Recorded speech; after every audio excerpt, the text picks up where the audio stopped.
Hello families, कैसे हो आप सब। शर्मा के इन्फो में आप सभी का मोस्ट वेलकम है। देखिए दोस्तों, आज हम जो बीएससीबी ने जो एसटीटी का फॉर्म निकाला है वो फॉर्म फिल करना बताएंगे।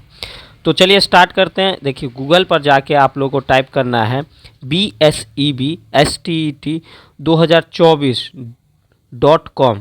जैसे ही आप लोग टाइप करिएगा तो आपको ऑफिशियल वेबसाइट ओपन हो जाएगा, जो बीएससीबी ने अपना एसटीटी का ऑफिशियल वेबसाइट क्रिएट किया है। उसके नीचे देखिएगा रजिस्टर्ड न्यू कैंडिडेट करिएगा तो यहाँ पे देखिए बताया गया है कि आप अपना जो भी डिटेल भर रहे हैं वो बहुत ही सावधानी पूर्वक भरिए। देखिए ये पे जब सबसे ऊपर नेम है, उसके बाद कंफर्म नेम है, फिर आप मेल दीजिएगा और उसके बाद मोबाइल नंबर, और उसके बाद आप देखिएगा तो पासवर्ड है। पासवर्ड आपको कैसे क्रिएट करना है, तो आपको पासवर्ड जो है सबसे पहले कैपिटल देना है, उसके बाद स्मॉल देना है, उसके बाद एक अल्फ़ाबेट देना है और उसके बाद नंबरिंग देना है। तो इस तरीके से मल्टीपल चॉइस के तहत आप पासवर्ड बना सकते हैं। उसके बाद पासवर्ड बनाने के बाद आप जैसे लॉगिन करिए, रजिस्टर करिएगा तो ओटीपी जाएगा, जो ओटीपी वेरीफाई करने के बाद आप डायरेक्ट बैक हो जाता है। बैक होने के बाद आईडी पासवर्ड आप पे चला जाएगा, क्योंकि आपने मोबाइल नंबर दिया था और पासवर्ड दिया था, आपने क्रिएट किया था।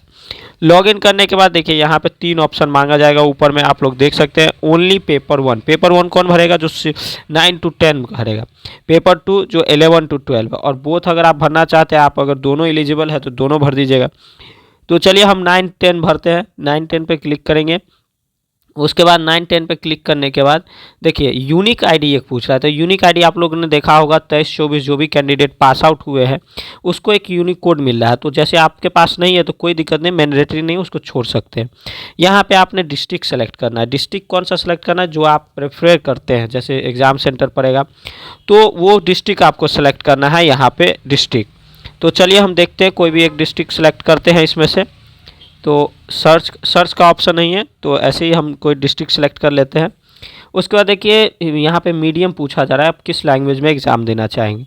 उसके बाद कैंडिडेट नेम तो शो हो ही रहा है क्योंकि आपने पहले इंटर किया था। मदर्स नेम, और यहाँ पे कंफर्म मदर्स नेम टाइप करना है। उसके बाद फादर्स नेम देना है, उसके बाद कंफर्म फादर्स नेम देना है। उसके बाद आप देख सकते हैं डेट ऑफ बर्थ है, तो पहले डे आएगा, फिर मंथ आएगा, फिर ईयर आएगा। यहाँ पे आप डे मंथ ईयर चूज कर लेंगे अपने हिसाब से।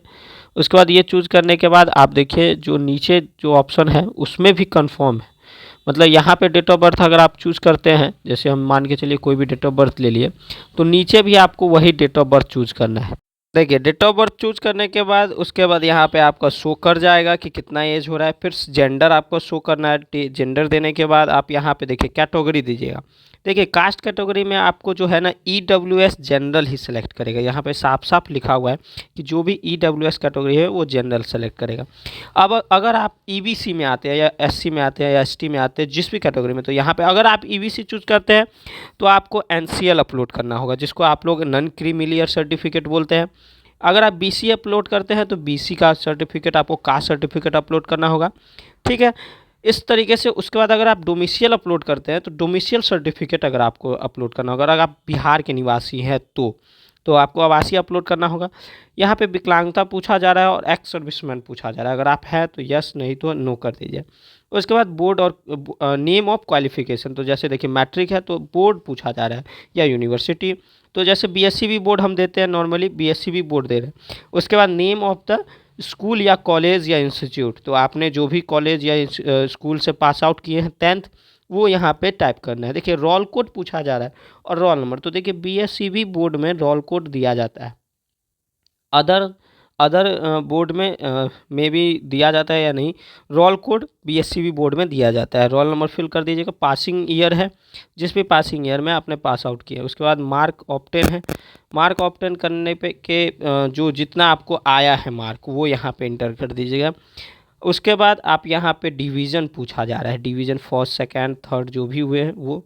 उसके बाद परसेंटेज। उसके बाद डॉक्यूमेंट अपलोड करना है। देखिए डॉक्यूमेंट सबसे मेन होता है इसमें, तो डॉक्यूमेंट के लिए हम आपको दिखाते हैं।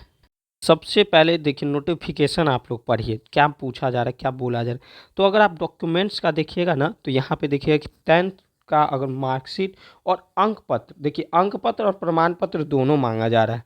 मतलब आप अंक पत्र और प्रमाण पत्र सभी का अपलोड करना होगा। एक ही PDF में आपको कंबाइंड करके अपलोड करना होगा, मर्ज करके। मार्कशीट और सर्टिफिकेट। अगर आपके पास सर्टिफिकेट नहीं है तो प्रोविज़नल भी अपलोड कर सकते हैं, लेकिन दोनों आपको अपलोड करना होगा, ठीक है। और उसके नीचे 100 अभिप्रमाणित करना होगा, सेल्फ अटेस्टेड और साइन और डेट देना होगा। ये देने के बाद ही आपका अपलोडिंग होगा। उसके बाद आप यहाँ पे देख सकते हैं ग्रेजुएशन का दीजिएगा, ग्रेजुएशन का भी सेम है। फिर पोस्ट इंटर मैट्रिक ग्रेजुएशन, इसी तरीके से आप बीएड का भी अपलोड कर दीजिएगा। अगर आपके पास ऑदर है तो ऑदर भी दीजिएगा। सब्जेक्ट यहाँ पे ऑफरेट करना है, जैसे देखिए आपने 9 to 10 में कौन सा सब्जेक्ट आप ऑफरेट करना चाहते हैं। जैसे आपका ग्रेजुएशन जो भी है, बीएड जो भी है, आपका ऑनर्स, उस हिसाब से आपने यहाँ पे अपना सब्जेक्ट चूज कर लेना है। तो चलिए, इसमें बहुत सारे सब्जेक्ट हैं तो हम सोशल साइंस से चूज कर लेते हैं।